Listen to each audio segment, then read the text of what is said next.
Bienvenue à tous. Est-ce que vous connaissez les gens qui vous bénissent de tout leur cœur? Mais on est sûr que ça va s'exaucer, attention. Bézat Hachem, que tu meurs après 120 ans, que tu nous enterres tous, que tu aies une très très longue vie, Bézat Hachem. Et là, tu sais pas si tu dois répondre Amen ou bien Chas Shalom. Pourquoi? Parce qu'ils ont oublié de te dire le plus important, en bonne santé. Jusqu'à 120 ans, j'espère que je vais tenir encore sur mes pieds, je ne serai pas en chaise roulante, je serai en bonne santé, je continuerai à être indépendant, on n'a pas à me faire la douche. Je pourrais marcher tout seul, manger tout seul. Bref, un peu la rassa parce que une longue vie, ça veut tout et rien dire. Aujourd'hui, on va donner la définition, c'est quoi une vraie longue vie. Rabbi Nachman en parle et il donne une définition qui, bémet, elle est magnifique. Mais avant ça, une petite histoire. Il y a marqué qu'un jour, un rave très important a été invité dans une ville.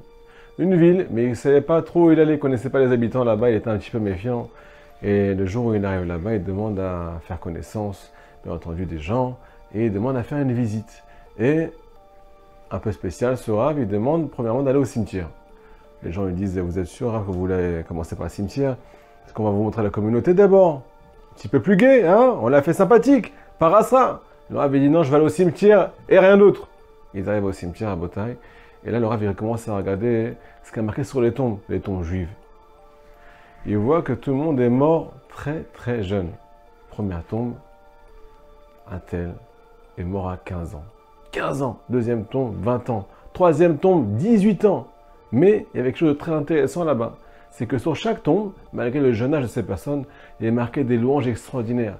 Le Rav un tel qui est mort à 18 ans, qui a fait des choses extraordinaires dans sa vie. Il a tout changé dans sa vie. Grâce à lui, la vie elle a avancé. Grâce à lui, il y a eu des bâtes d'Eknissiotes qui se sont ouvertes. Grâce à lui, il y a des choses extraordinaires. Et là, le Rav il pose la question. Il dit, je comprends pas. Pourquoi tu dis le Rav, le grand Rav qui est mort à 15 ans?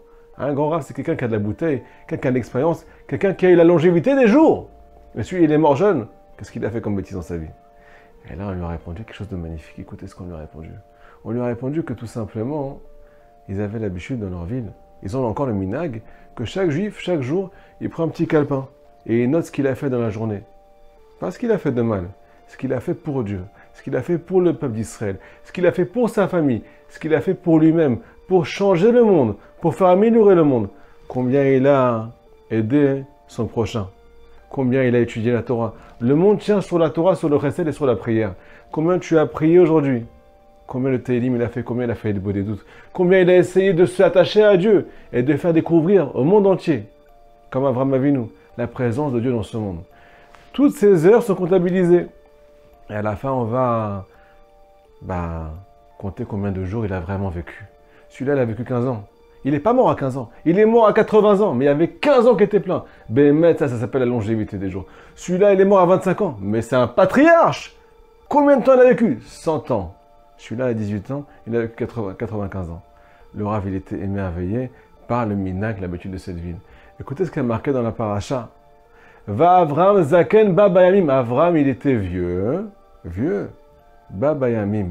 Il est venu avec tous ses jours. Qu'est-ce que ça veut dire tous ces jours? Ça veut dire que la Torah nous témoigne qu'il a vécu 175 ans. Mais la Torah, Dieu témoigne que c'était 175 ans selon la vérité. Il a vraiment vécu tous ces jours. Il les a vraiment remplis tous, du matin au soir, sans exception, de prière, d'études de Torah, de faire teshuva au peuple d'Israël, d'amener chaque juif sous les ailes de la Shekhina, sous les ailes de la providence divine. Il y a marqué qu'il courait dans la rue avec des livres de Emouna pour enseigner aux juifs la présence d'Hachem. Pas comme on l'entend dernièrement, qu'il y a un juif, Chaz Shalom, qui est en train de faire l'inverse et dire que Chaz Shalom, Akadosh Baruch Hu permet des choses qui sont pas permissives. Entrer dans une église, faire des choses qui sont hachémichement, aller à Lourdes, arrête tes lourdeurs, arrête des bêtises. On veut dévoiler la vérité dans ce monde. Aide-nous, on t'aime très fort et on prie pour toi. Donc Avraham Avinu, il a rempli tous ses jours, les amis. Et là, il y a quelque chose de magnifique que Rabbi Nachman nous dit. C'est que c'est quoi la Arichut Yamim, la longévité des jours? C'est quand on le fait exploser. On va faire craquer les 24 heures. Combien de bien tu peux faire à ton prochain en te levant le matin? Tu lui fais un sourire, tu veux l'aider, tu penses à lui, tu pries pour lui. Qu'est-ce que ça te coûte? Tu viens étudier la Torah, tu fais changer le monde. Grâce à toi, il n'y a pas d'attentat dans la rue. Grâce à toi, la volonté d'Hachem se dévoile dans ce monde. Parce que quand il y a un juif qui met sa kippa, quand il y a un juif qui fait des mitzvot et qui étudie la Torah, ça remue les gens. Ils disent qu'est-ce qui se passe ici? Qu'est-ce qu'il fait celui-là? Pourquoi il ne court pas vers les vanités? Pourquoi il s'occupe de penser à Dieu? Quand il y en a 1, 2, 3, 4, 100, 1000, 10 000, 1 million de juifs qui font la même chose. Ça retourne le monde. Même les goïms sont choqués. On est appelé, à ce qui paraît, le peuple du livre. Pourquoi? Parce qu'on est sages, les amis. C'est ça notre sagesse. Akadosh Baruch Hu l'a témoigné. Votre sagesse aux yeux des nations, c'est que vous êtes attachés à moi et vous ne faites pas trop cas de ce monde. Au contraire, vous venez influencer ce monde. Donc, nous dit Rabbi Nachman, tu veux la longévité des jours? On ne souhaite pas forcément de vivre jusqu'à 120 ans grabataire. On souhaite de vivre des années pleines, pleines de joie, pleines de simcha, pleines de bonnes actions. Que tu fasses des changements dans ce monde, que tu vas changer les gens qui sont autour de toi, que tu les remues, que tu les élèves, et que toi aussi tu t'élèves. Maintenant, les amis, j'ai une super nouvelle. Si jamais on va accomplir ce principe-là, on va pouvoir enlever ce qu'on appelle une grande épine du pied de chaque juif d'Israël.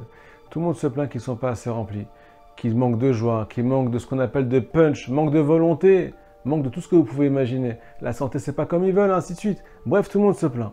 Est-ce qu'il n'y a pas une ségoula pour mettre fin à tout ça? Rabbi Nachman nous dit que oui. Il y a marqué dans le Passouk, dans la suite de la paracha, Ve'Hashem berat Avraham bakol. Akadosh Baruch Hu a rempli Avraham de shefa, d'abondance, de richesse. C'est connu qu'Avraham il était immensément riche. Rabbi Nachman nous dit pourquoi? Parce qu'il a accompli son but dans ce monde.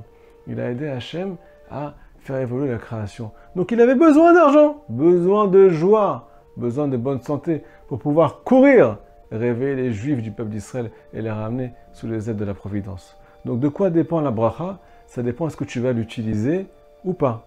Si tu as besoin de quelque chose pour faire ton but, on ne peut pas t'enlever les moyens. Akadosh Baruch Hu attend que ça. On attend que ça dans le ciel, que tu te prennes en main. Donc, comment on arrive à tout ça? Tout simplement, on va s'asseoir avec nous-mêmes. On va faire un petit bilan. Une fois par jour, une fois par semaine, une fois par mois. Mais faites-le ce bilan, asseyez-vous, faites-il beau des doutes. Demandez à Hachem, ne soyez pas seul, demandez de l'aide à Akadosh Baruch Hu. Priez pour découvrir quel est votre vrai but dans ce monde. Et demandez à Hachem les forces pour l'accomplir et aussi les moyens pour l'accomplir. Shabbat Shalom.